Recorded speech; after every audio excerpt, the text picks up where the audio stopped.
दोस्तों, supreme court ने एक ज़बरदस्त फैसला दिया है।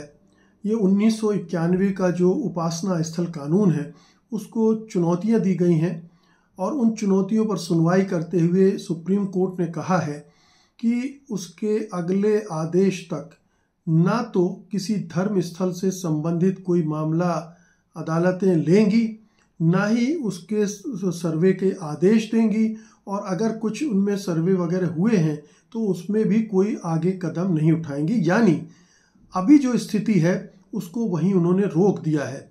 आप जानते हैं कि हर दिन, हर दूसरे दिन या कुछ हफ्तों में बार बार इस तरह की इस धर्मस्थल को उस धर्मस्थल के मामले में याचिकाएं दायर की जा रही थी और निचली अदालतें बार बार रिव्यू सर्वे के लिए आदेश दे रही थी, जिसकी वजह से पूरे देश में एक अशांति और तनाव की स्थिति बनती जा रही थी।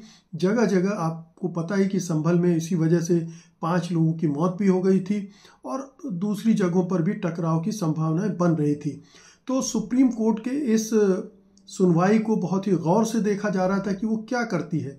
हालांकि सुप्रीम कोर्ट ने ये जो फैसला दिया एक अंतरिम आदेश, ये अंतिम आदेश नहीं है, ये फैसला नहीं है, ये फैसला आने में वक्त लगेगा, लेकिन फिलहाल उसने इस तरह की चीज़ों को रोक दिया है और ये अपने आप में एक बड़ी राहत की बात है कि अब किसी भी जगह ये सब नहीं होगा। मैं उसका जो मामला आदेश है वो मैं आपको पढ़ के सुना देता हूँ।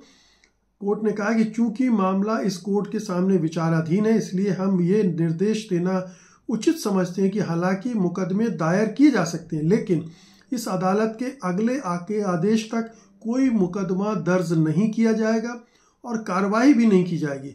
हम ये भी निर्देश देते हैं कि लंबित मामलों में अदालतें सुनवाई की अगली तारीख तक सर्वे के आदेश सहित कोई प्रभावी अंतरिम आदेश या अंतिम आदेश पारित नहीं करेगी।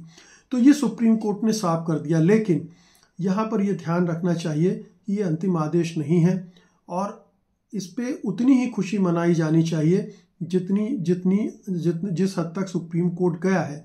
अगर सचमुच में सुप्रीम कोर्ट 1991 के कानून को सही ठहराता है और इस तरह की जो प्रक्रियाएं शुरू की गई उनको गलत ठहराता है, तब ये ऐतिहासिक फैसला होगा और ये बहुत बड़े देश हित का फैसला होगा। सुप्रीम कोर्ट से यही उम्मीद सब लोग लगाए बैठे हैं।